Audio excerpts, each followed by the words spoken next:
আসসালামু আলাইকুম। কবির অ্যাকাউন্টিং হোমের পক্ষ থেকে তোমাদেরকে স্বাগত জানাচ্ছি। আমি আজকে নতুন আরেকটি ভিডিও নিয়ে তোমাদের সামনে হাজির হয়েছি। তো শিক্ষার্থীরা, আজকে আমার ভিডিওর যে বিষয়বস্তু সেটা হলো কুরিন সংক্রান্ত সমাধান। আমরা যখন নিট মুনাফা বের করি, তো নিট মুনাফার মধ্যে অনেক লেনদেনই কিন্তু সেখানে আসে, তার মধ্যে কুরিন একটি অন্যতম লেনদেন। এবং এই কুরিনের সমস্যাটির সমাধান করতে যেয়ে কিন্তু আমাদের অনেক শিক্ষার্থীর অনেক সময় কিন্তু ব্যয় হয়ে যায়, তারপরও এই বিষয়টি আমাদের আয়ত্তে কিন্তু আসে না। তো কুরিনের বিষয়টি আলোচনার জন্য আমি এখানে কিন্তু এটা সমাধানের নিয়মটি কিন্তু আমি এখানে উল্লেখ করেছি, তোমরা দেখতে পাচ্ছ এখানে। তবে তার আগে কুরিনটা কি সেটা জানতে হবে। কুরিন হলো দেনাদারের কাছ থেকে যে টাকাটি আদায় করা যায় না অথবা যে টাকাটি পাওয়া যায় না তাকে কুরিন বলা হয়। এখন এই কুরিনের বেশ কয়েকটি নাম কিন্তু আছে, যেমন কুরিন, অনাদায়ী পাওনা, অনাদায়ী দেনা, সন্দেহজনক পাওনা এবং সন্দেহজনক দেনা। শিক্ষার্থীরা, তো কুরিন সংক্রান্ত যে সমস্যাটির সমাধান এটা আমরা দুইটা পদ্ধতি অনুযায়ী করতে পারি। একটি পদ্ধতি মানে প্রচলিত ধারা যেটা চলে আসছে, আরেকটি হলো তোমাদের নবম দশম শ্রেণীতে এই নতুন যে পদ্ধতি সেটা বিগত কয়েক বছর যাবত এই সমস্যাটির সমাধান যুক্ত করা হয়েছে। তো আমি সর্বপ্রথম পুরাতন যে নিয়ম বা যে নিয়মটি আগে থেকে চলে আসছে সেই নিয়ম অনুযায়ী কিন্তু আমি আলোচনা করব। তার পরবর্তী পর্যায়ে নতুন যে নিয়মটি আমাদের নবম দশম শ্রেণীতে যোগ করা হয়েছে, আমরা পরবর্তী পর্যায়ে সেই নিয়মটি নিয়েও ইনশাল্লাহ আলোচনা করব। এবং এই কুরিনের পরে তোমরা কিন্তু বেশ কয়েকটি কিন্তু ভিডিও ইনশাল্লাহ এই চ্যানেল থেকে তোমরা পাবে। পুরাতন নিয়ম অনুযায়ী যদি আমরা সমাধান করতে চাই তাহলে আমাকে এই সূত্র অনুযায়ী কিন্তু আমাকে এই সমস্যাটির সমাধান করতে হবে। যেমন এখানে প্রথমে তোমাকে লিখতে হবে পুরাতন বা প্রারম্ভিক কুরিন। আমি পুরাতন কথাই সব থেকে বেশি লিখি। এই পুরাতন কুরিনটা কিন্তু আমার র্যামের মধ্যে তথ্যটি দেওয়া থাকবে। এটার সাথে যোগ করতে হবে সমাপনী অথবা অলিখিত অথবা নতুন কুরিন, এই তথ্যটি সমন্বয় দেওয়া থাকবে। আমি নতুন কুরিনটাই সব থেকে বেশি লিখি। এবং তৃতীয় যে কাজটি, আমাকে কাজটি শুধু মনে রাখতে হবে, তৃতীয় কাজটি হলো যোগ সমাপনী অথবা অলিখিত অথবা নতুন কুরিন সঞ্চিতি। আমি ওই ক্ষেত্রে নতুন কুরিন সঞ্চিতি কথাটা ব্যবহার করি। এবং সর্বশেষ মাইনাস পুরাতন কুরিন সঞ্চিতি, এই তথ্যটি কিন্তু আমার র্যামের মধ্যে থাকবে। প্রথম এবং সর্বশেষ যে তথ্য সেই তথ্যটি থাকবে র্যামিলে, এবং দ্বিতীয় এবং তৃতীয় যে তথ্যটি সেই তথ্যটি থাকবে সমন্বয়। এটা হলো আমাদের সূত্র। তো এখন যখন আমি সমাধান করতে যাব, আমার কিন্তু চারটা কাজ কিন্তু সবসময় প্রতিটা অঙ্কে কিন্তু একসাথে কিন্তু থাকবে না।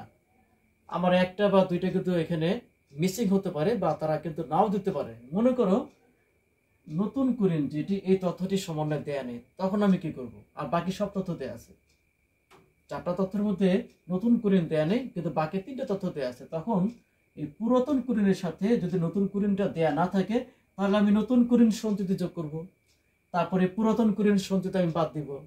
আবার মনে করো এই যে নতুন কুরিন সঞ্চিতি এই তথ্যটি দেয়া নেই আর বাকি তিনটা তথ্য এখানে দেয়া আছে, তখন পুরাতন কুরিন তার সাথে যোগ নতুন কুরিন, আর যেহেতু নতুন কুরিন সঞ্চিতি নেই তারপরে সর্বশেষ আমাকে পুরাতন কুরিন সঞ্চিতি বাদ দিতে হবে। এইভাবে যদি একটি তথ্য না থাকে তাহলে পরবর্তী কাজটি আমাকে আগে নিয়ে আসতে হবে। আরেকটি বিষয় গুরুত্বপূর্ণ, সেটা হলো কি নতুন কুরিন সঞ্চিতি এই তথ্যের টাকাটি কিন্তু র্যামেলে কিন্তু এই সমন্বয় কিন্তু দেওয়া থাকবে না। বেশিরভাগ ক্ষেত্রে শতকরা হার হিসেবে উল্লেখ থাকবে, যেমন 5%, 10%, 7%, এরকম একটা শতকরা হার কিন্তু এখানে উল্লেখ থাকবে। এবং ওই শতকরা হার যখন উল্লেখ থাকবে তখন কিন্তু আমাকে দেনাদারের পরে কিন্তু এই নতুন কুরিন সঞ্চিতিটা কিন্তু বের করতে হবে। এখন বের করার নিয়মটা কি? নিয়ম হলো দেনাদার তার সাথে সমন্বয়ে অলিখিত ধারে বিক্রয় যোগ করতে হবে। যদি সমন্বয় দেওয়া থাকে র্যামের বিক্রয় কিন্তু না, সমন্বয় যে অলিখিত ধারে বিক্রয় দেওয়া থাকবে, যোগ করার পরে সমন্বয় অলিখিত বিক্রয় ফেরতটা বাদ দিতে হবে যদি সমন্বয় দেওয়া থাকে। র্যামেলে কিন্তু একটা বিক্রয় ফেরত দেওয়া থাকে, তবে সেই বিক্রয় ফেরত থাকলেও আমরা কখনো এখান থেকে বাদ দিতে পারবো না। কারণ যদি কোনো র্যামেলে লেনদেন থাকে তার কাজ হবে একবার, আর সমন্বয় যদি কোনো লেনদেনে থাকে তখন তার কাজ হবে একাধিকবার। সেটা কিন্তু আমার পূর্বের কিন্তু ভিডিওতে বলা আছে। শুধুমাত্র সমন্বয় যদি বিক্রয় ফেরত থাকে তাহলে বাদ দিব, এবং সর্বশেষ নতুন কুরিনটাও কিন্তু আমাকে বাদ দিতে হবে। যেটা কিন্তু আমাকে দ্বিতীয় অর্থাৎ পুরাতন কুরিনের সাথে আমি যে নতুন কুরিনটা যোগ করলাম, এই নতুন কুরিনটা কিন্তু আমাকে বাদ দিতে হবে শুধুমাত্র নতুন কুরিন সঞ্চিতিটা বের করার জন্য। এই যে নতুন কুরিন সঞ্চিতি বের করার নিয়মটাই আমি এখানে আলোচনা করলাম। এই নিয়মটাই কিন্তু একটাই, এটার বিকল্প কিন্তু আর কোনো নিয়ম নেই যে স্যার যে এটার বিকল্প কোনো নিয়ম আছে কিনা, না, আমাকে এই পদ্ধতি অনুযায়ী কিন্তু নতুন কুরিন সঞ্চিতিটা বের করতে হবে। তবে এটার উপস্থাপনটা দুইটা পদ্ধতি আছে, যেটা কিন্তু ভিডিওতে আমি একটু আগে কিন্তু বলেছি। সেই নিয়মটা আমরা একসময় ইনশাল্লাহ পরে আলোচনা করব। এখন শিক্ষার্থীরা দেখতে পাচ্ছ এখানে একটি রেয়ামিল দেয়া আছে। তো তোমরা যারা আমার আগের ভিডিও দেখেছো মোট মুনাফা যখন বের করলাম, তখন একটা রেয়ামিলে কিন্তু অনেক তথ্য দেওয়া থাকে। তা আজকে আমার সম্পূর্ণ রেয়ামিলের তথ্য প্রয়োজন নেই, কারণ যেহেতু আমার কাজটা শুধুমাত্র কুরিনকে নিয়ে, আমি কুরিন সংক্রান্ত তথ্য কিন্তু এখানে উপস্থাপন করেছি। তো এটা রেয়ামিলে দিনাদার দেওয়া আছে 25,000 টাকা, কুরিন দেওয়া আছে 2,000 টাকা। এই কুরিনটা কিন্তু পুরাতন কুরিন, এবং কুরিন সঞ্চিতি এখানে 500 টাকা দেওয়া আছে, এটা কিন্তু পুরাতন কুরিন সঞ্চিতি। এবং দেখতে পাচ্ছ সমন্বয় দুটো তথ্য দেওয়া আছে। এইটা হলো বিক্রয় ফেরত 2,000 টাকা, যা হিসাবভুক্ত হয়নি, এটাই কিন্তু অলিখিত বিক্রয় ফেরত।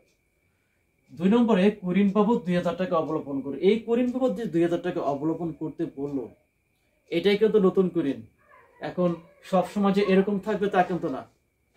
কুরিন বাবদ 2,000 টাকা অবলোপন করো, কুরিন বাবদ 2,000 টাকা ধার্য করো, অনাদি পাওনা বাবদ এত টাকা হিসাবভুক্ত করতে হবে, যেরকম বলা থাকুক না কেন, আমার সবগুলোই কিন্তু নতুন কুরিন। এবং অবশিষ্ট দেনাদারের উপর 5% সঞ্চিতি ধার্য করতে হবে, এটাই কিন্তু আবার নতুন কুরিন সঞ্চিতি। এই তথ্যগুলো আমাদের অবশ্যই দেওয়া থাকবে। এখন আমরা এই সূত্র অনুযায়ী কিন্তু আমরা কুরিনটা বের করার যে আমাদের নিয়মটা, সেই নিয়মটা আমরা এখানে উপস্থাপন করব। সর্বপ্রথম পুরাতন কুরিনটা আমাকে আগে নিয়ে আসতে হবে। তো এই যে রেয়ামিলে কুরিন দেওয়া আছে 2,000 টাকা, এটাই কিন্তু পুরাতন কুরিন।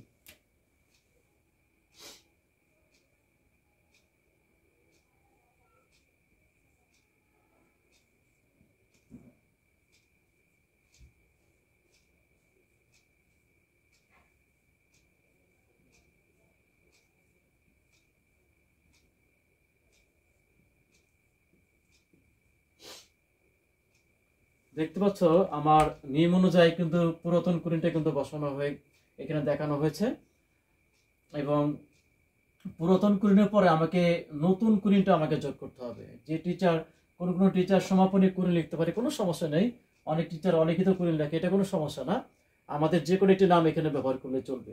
আমি এটার সাথে নতুন কুরিনটা যোগ করবো। আমাকে দেখতে হবে নতুন কুরিনটা এখানে আছে কিনা। যদি নতুন কুরিন না থাকে, তাহলে পরবর্তী কাজে আমাকে যেতে হবে। এই যে 2 নম্বরে সমন্বয় যে কুরিন বাবদ 2,000 টাকা অবলোপন করো, এটাই কিন্তু আমাদের নতুন কুরিন। আমি এখন যোগ করব।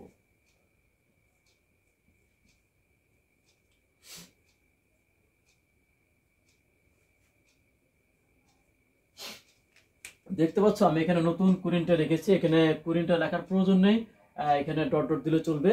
এখন নতুন কুরিন আমার এখানে 2,000 টাকা।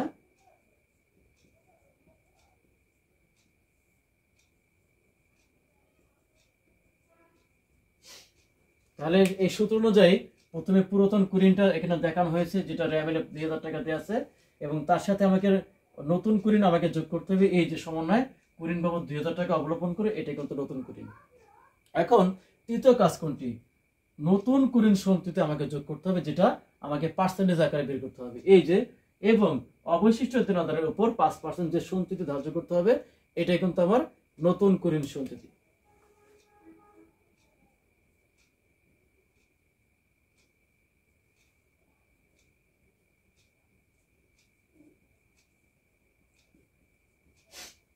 শিক্ষার্থীরা দেখো নতুন কুরিন, এই নতুন কথাটি লেখার প্রয়োজন নেই, নতুন তো লেখাই আছে আগে, ডট ডট দিলাম।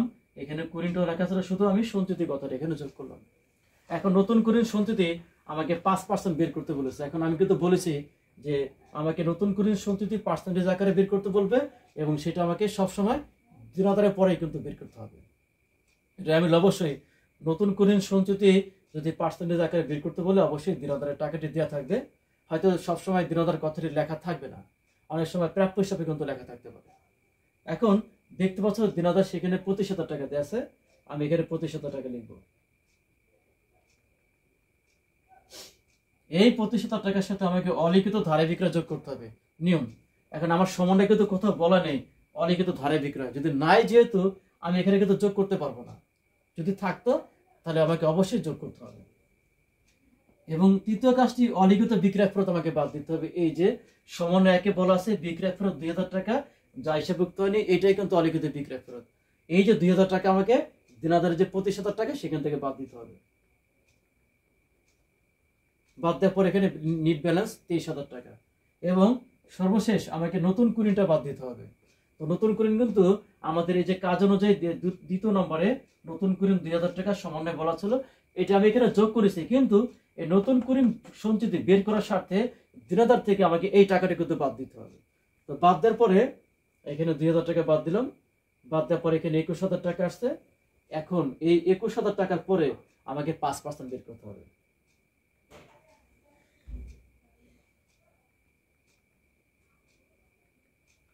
বাদ দেওয়ার পরে এখানে আসছে 1050 টাকা। তার মানে নতুন কুড়িন সঞ্চিতি কি করে বের করলাম, দিনাদার 25,000 টাকা, তার সাথে ধারে বিক্রয় যোগ করতে হবে সূত্র অনুযায়ী। আমার ধারে বিক্রয় কিন্তু এখানে সমন্বয় দেয়া নেই।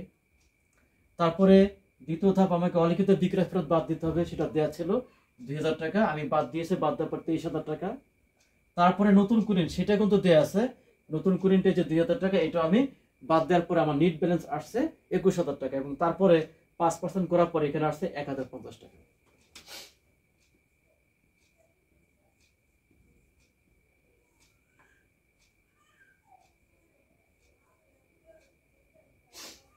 শিক্ষার্থীরা প্রথম তিনটি কাজ কিন্তু করা শেষ আমার।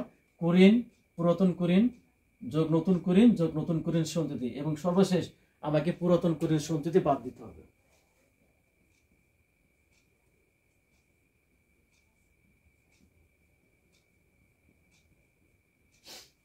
তো আমি এখানে পুরাতন কথা লিখলাম, তারপর ডট ডট দিলাম, কারণ সম্পূর্ণ কথা লেখার কোনো প্রয়োজন নেই। এই পুরাতন কুড়িন সঞ্চিতি আমার রেমিলে দেওয়া থাকবে, ওই যে 500 টাকা দেখতে পাচ্ছ।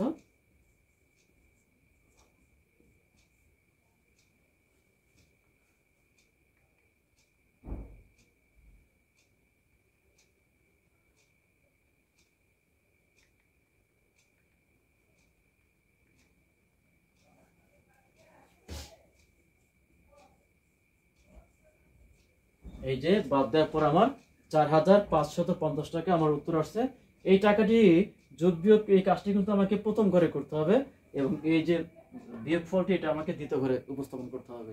তো পরবর্তী পর্যায়ে যখন আমরা নিট মুনাফা বের করব, তো সেই অঙ্কে আমরা এই সংক্রান্ত নিয়মগুলো আমরা এখানে অবশ্যই আলোচনা করব। তবে তার আগে এই কুড়িন সংক্রান্ত নিয়ম আমি কিন্তু বেশ কয়েকটি আলোচনা করার পর এটার উপর কিন্তু ভিডিও তৈরি করব, যার ফলে মূল অঙ্ক করার সময় আমাদের কারো যেন এই কুড়িন সংক্রান্ত নিয়ন্ত্রণের কোনো ঝামেলায় পড়তে না হয়।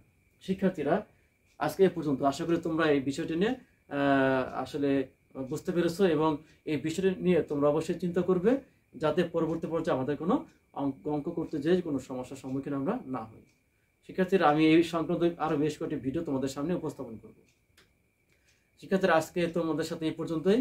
তবে যাবার আগে একটি কথা বলতে চাই, তোমরা অবশ্যই আমার চ্যানেলটি সাবস্ক্রাইব করবে এবং বেশি বেশি শেয়ার করবে, এবং আমি যেন তোমাদের এই উৎসাহ প্রদানের মাধ্যমে আমি যেন নতুন নতুন ভিডিও তৈরি করতে উৎসাহ বোধ করি। শিক্ষার্থীরা আজকে পর্যন্তই, সবাই ভালো থাকো, সুস্থ থাকো, আল্লাহ হাফেজ।